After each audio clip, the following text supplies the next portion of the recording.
Los Mochis is a city unknown to most Americans, and indeed to many Mexicans as well.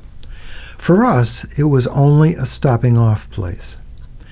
There is no direct route from Boston to Los Mochis, so we flew to Mexico City, spent a night in a hotel close to the airport, and took a plane from Mexico City to Los Mochis the next morning, where we were picked up by our driver and then sped off to the town of El Fuerte, 90 minutes away. Due to its exquisite ambience, El Fuerte has won the title of Magic Town from the Department of Tourism in the Mexican government. In all of Mexico, there are 177 such towns. This title is awarded to the small towns that are especially charming and have interesting histories and traditions, colorful festivals, breathtaking landscapes, and natural beauty. By recognizing their assets, the government hopes to promote tourism in places that would otherwise be overlooked.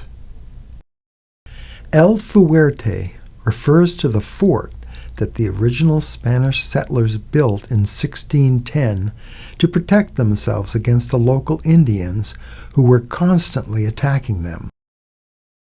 We arrived at our lovely hotel, one with a rich history, called Hotel Posada del Hidalgo. Don Rafael Almada, the mayor of El Fuerte, had it built as his own private mansion in 1890. After lunch, we went to the nearby Indian village of Capomos.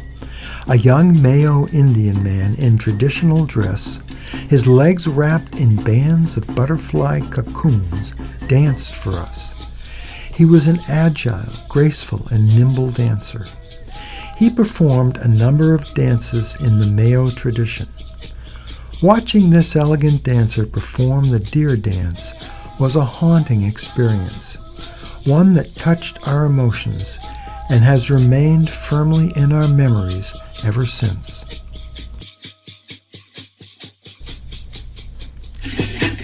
The dancer attached a deer head to the top of his own head. As he moved his feet, the cocoons that were wrapped around his legs rattled rhythmically. He impersonated a deer being chased by hunters. The deer does its best to escape, but the hunters are relentless. The deer is wounded but still tries to outrun the hunters. At the end, he succumbs to his wounds and falls on the ground dead. We were genuinely sorrowful for this brave deer.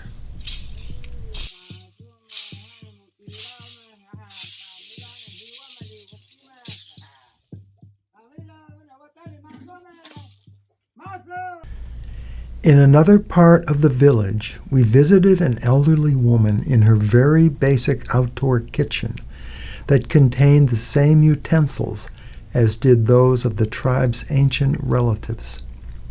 She was making tortillas, flatbreads made of corn, a dish that nourished people as long as 10,000 years ago. This Mayo woman's expertise was apparent as she took a chunk of dough, rolled it between her hands until it was just the texture she wanted, and then flattened it out and placed it on the hot grill. We were all given delicious samples that were very different from those we buy in our grocery stores in terms of texture and nutrition. The next day was the one for which we had been waiting.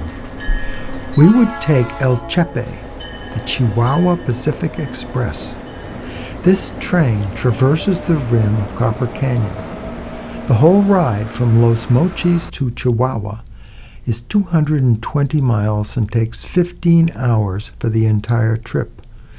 But we were scheduled to get off in 5 hours at Bahui Chivo.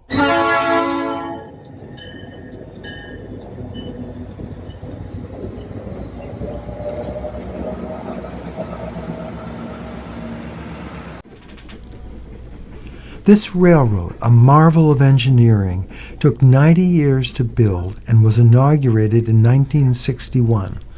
The rails are 405 miles long. It crosses 39 bridges and passes through 86 tunnels on its thrilling route over Copper Canyon and through the Sierra Madre Occidental and Sierra Tarahumara mountain ranges. At Los Mochis, the train is at sea level, but during its journey it climbs to 7,900 feet. The hotel driver took us to the station at least an hour before the train was to depart.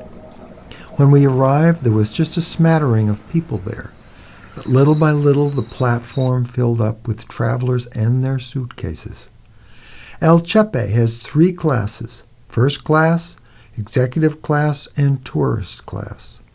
We took first class on the way and executive class returning. Both had restaurants, but first class had a bar with many large windows through which to watch the scenery of the canyon. Both classes have very comfortable seats. We took our seats and soon the train inched forward. The scenery at first was not too impressive. Low plants, dry soil, cactus, and small homes. The mountains were in the distance, pretty, but very far away. We were at an elevation of 295 feet. For a little more than an hour, we looked out at a pretty pastoral landscape. Pine-covered rolling hills. Then the hills got steeper and rockier. There were gray cliffs and steep ledges. We came to the longest bridge on the route, Agua Caliente Bridge, which is 1,600 feet long and 150 feet high as it crosses the El Fuerte River. Then the scenery got even more impressive. I strolled into the bar car, which is the last car on the train, and went to the very end, where I could get a 180-degree panoramic view. I could see the tracks rush by, the wall of granite on one side and the deep crevasse on the other. Looking down, I saw the faint outlines of a small river at the bottom, and perhaps a few tiny houses there as well. The copper color of the steep cliffs made me aware of the reasonableness of its name, Copper Canyon. Copper Canyon is huge, 4 times bigger than the Grand Canyon in Arizona. It is called Copper Canyon, but it is actually 6 separate canyons that encompasses 25,000 square miles. To put it in perspective, Chihuahua is the largest state in Mexico, and the canyons take up a full third of the state. El Chepe took us through the mountains and over the canyon. When we thought we had seen the most magnificent landscape, the train rounded a bend, and there was one even more exquisite. A tunnel, a bridge high over a distant river, a rounded mountain embellished with jagged rocks, the small hut of an isolated hunter, probably a Taramahara, a cluster of high commanding peaks, steep ravines, ragged cliffs, and so many more scenes were visible from the window of the train. After 5 hours or so, we arrived at the tiny town of Bahuichivo. Our driver awaited us and steered us through the Sierra Madre Mountains to the town of Cerro Cawi, with a population of between 900 and 1,300 and an altitude of approximately 5,000 feet. It was cold there in January, but a wonderful feature of the hotel mission where we stayed was a wood stove in every room. An employee of the hotel, an absolute master at creating fires, came in at about 7 p.m. and lit the stove in what seemed like a nanosecond. After that, the room was warm and cozy throughout the night. Next to the hotel is a Catholic church, and near that is Tiwicado boarding school for girls. The school is run by the Catholic Church. The Taramahara people, as the Spanish named them, prefer to be called Raramuri from their own language, which means fast runners. 50,000 to 100,000 Taramahara Indians are a major part of this community and are scattered everywhere throughout the canyons, some so remotely that they are very seldom seen. Copper Canyon is one of the most sparsely populated places on the planet, with just 2 people for every square kilometer. Despite that, the Taramahara compose the second largest indigenous group in Mexico. The Mexican government cannot provide schools for many of the isolated communities. Many children simply get their guidance at home as they learn how to tend animals and do farming and domestic chores. 43% of this group is illiterate, and 1/3 of children 5 to 14 do not attend school. Those that live in a town such as Cerro Cawi have an easier time getting to school, but most children live remotely, 3, 4, or 5 miles from a school, and far from maintained mountain trails. To get to school, they must walk on steep, treacherous canyon trails. To get to school on time in such circumstances, they must get up at the crack of dawn. The difficult mountain hike ascends and descends hundreds of feet at a time and can take anywhere from 2 to 5 or 6 hours to traverse. For this reason, most schools provide the students with sleeping and eating facilities. Those with families often hike back to their homes on the weekends. Those without families live at the school full time. The children, when home, take on many responsibilities that help their families survive. But the parents, consumed by poverty, know that the school provides the children with 3 meals a day, which parents often struggle to do themselves.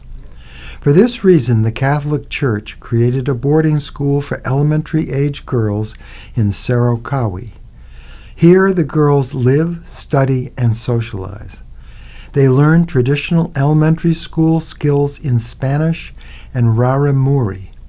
They also learn to make crafts, particularly baskets, which they sell at the small store on the premises. I have found the students to be very sweet and very shy. Many hid their faces from me when I wanted to take their pictures. We visited their classrooms and their bunk rooms. Everything was neat and tidy. Every bed was made to perfection. The students that we saw seemed very happy to be there. Unlike other indigenous groups who fought the Spanish invaders who attacked their land, the Taramahara escaped into the mountains. The conquistadors did not follow them through the harsh landscape. When threatened further, the Taramaharas fled deeper into the mountains, often living in caves. As a result, the Taramahara are one of the last truly authentic and untouched indigenous cultures in the Americas. Many live today truly as their ancestors did and show little desire or propensity to change their ancient ways. Even those that have migrated to towns due to worsening conditions for farmers in the canyons refuse to wear modern dress or change their lifestyles. They are proud and happy to be Raramuri and want to preserve their ancient culture. The life of these people is one of constant movement. It is a hard life by any standard. They have to carry food, water, building materials, and other staples, as well as children, up and down the canyons on their backs. They buy few, if any, factory-made products, but make most of what they use themselves. Nature is their ultimate supplier. From an early age, children are expected to carry their load. They often walk and run around the mountains barefoot and develop calluses that protect their feet from the harsh conditions of their existence. Before the time when the Taramahara had guns, they would hunt prey by exhausting them.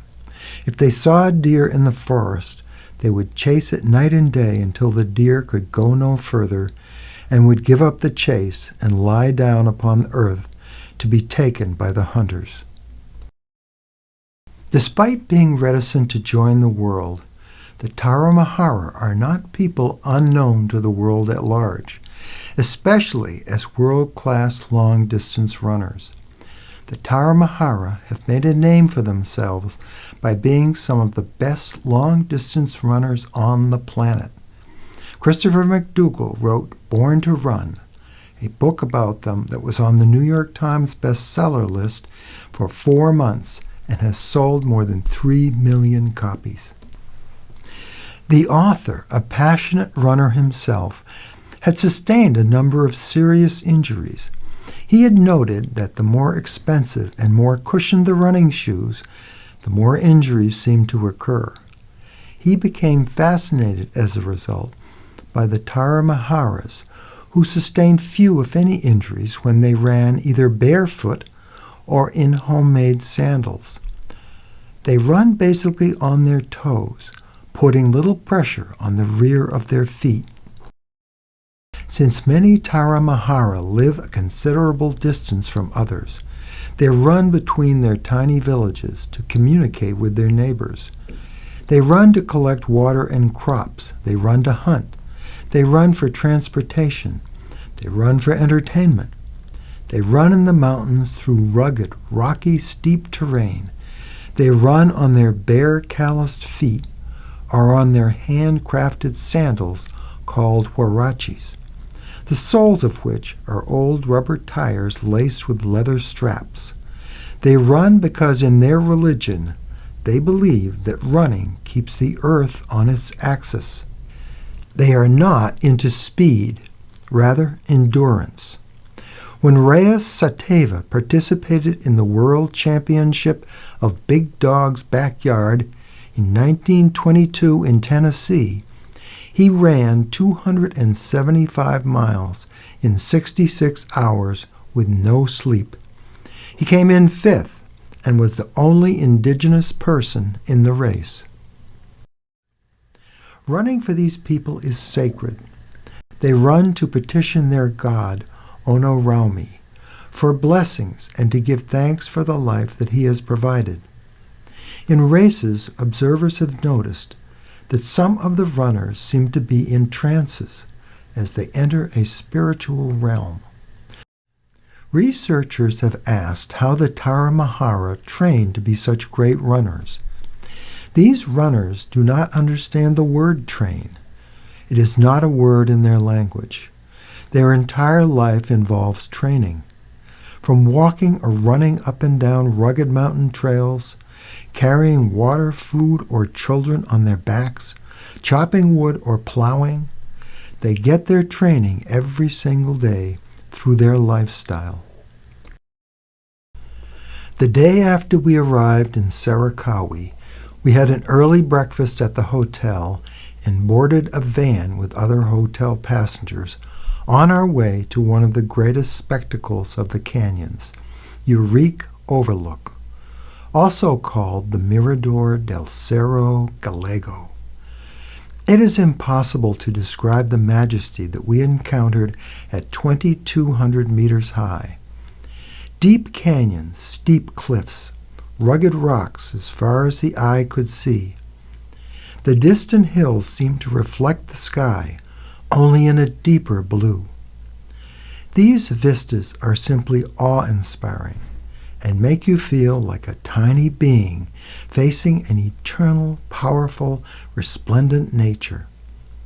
At the bottom of the canyon, the Fuerte River snakes by the small town of Urique. From the top of the canyon, Urique itself resembles an anthill. There are constant reminders that these roads are treacherous. Homemade signs memorialize those whose vehicles had gone over the steep cliffs. We also came upon a natural water hole high up in the mountains. Sparkling water runs out of the earth, giving the locals a source of fresh, clean water without having to climb down the steep descent into the valley and haul it up.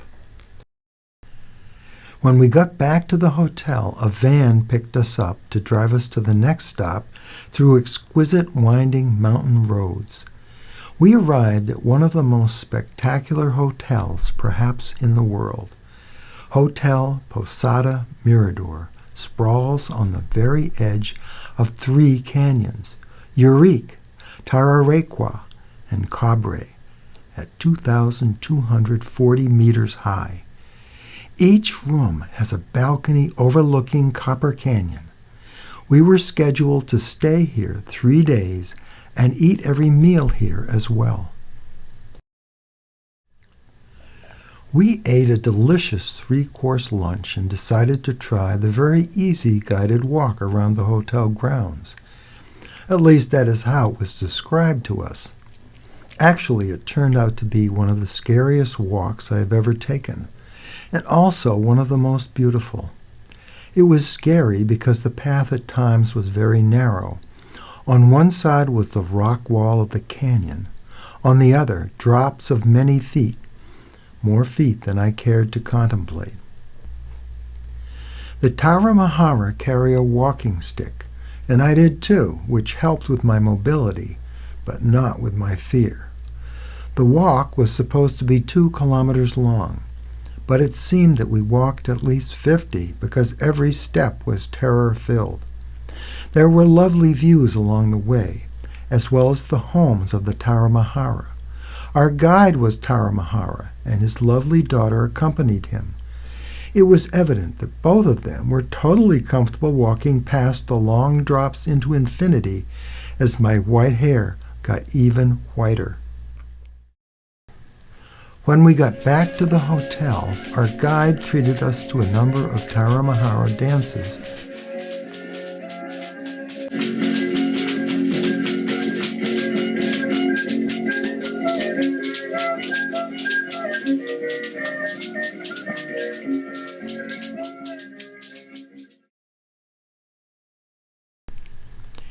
Back in our room, from our balcony, we looked up at the bright starlit sky. We are here in the utter wilderness. No towns, no cities, no light pollution. All we could see from our balcony was the dim outline of the canyons under the sky of 1,000,000 stars. That day we were set to go to the nearby adventure park. This was February, not the highest tourist season in the canyon, and the adventure park was almost entirely empty. Very few of the rides were working. What was available was a treetop walk with hanging bridges, a rock climbing and descending adventure, and what they called the second longest zip line in the world. Being cowards, the only ride that interested us was the cable car, which was working.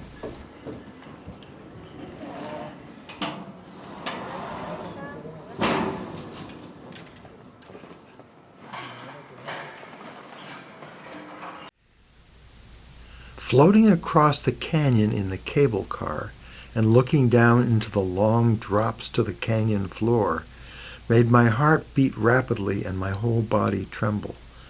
But the experience was well worth it. At least we had one adventure in Adventure Park. On the 3rd day at Hotel Mirador, we went on an excursion by van to Creel. Creel is the first or the last stop on El Chepe, depending on which direction you are going. There are fascinating sights along the way. We stopped to observe a cave, a home to a Taramahara family. The walls of the cave were rocky and led up to a rounded ceiling, but the floor space was furnished artfully and very comfortably. First, and very importantly, there was a wood stove made of a metal drum. We were visiting in February, one of the coldest months in Copper Canyon, but there was enough warmth generated by the fire to keep the place cozy. A pipe had been dug through the rocks to discharge the smoke. This heater also served as a stove to cook what was cultivated in the outside garden and stored for the winter: squash, corn, beans, garlic, and other vegetables. And there were a few very, very free-range chickens wandering around outside. We got back to the hotel and spent our last night before being taken to the train. We were to return on El Chepe to El Fuerte, spend the night, and then leave this rural setting. Copper Canyon and El Chepe are not well known in the U.S. The tourists we found here were primarily Mexican. But for those who want a more exotic experience than lying on the beach in Cancun and thinking that you have seen Mexico, this is the place to visit. Your lovely tan will fade soon, but you will remember your adventures in Copper Canyon for the remainder of your life.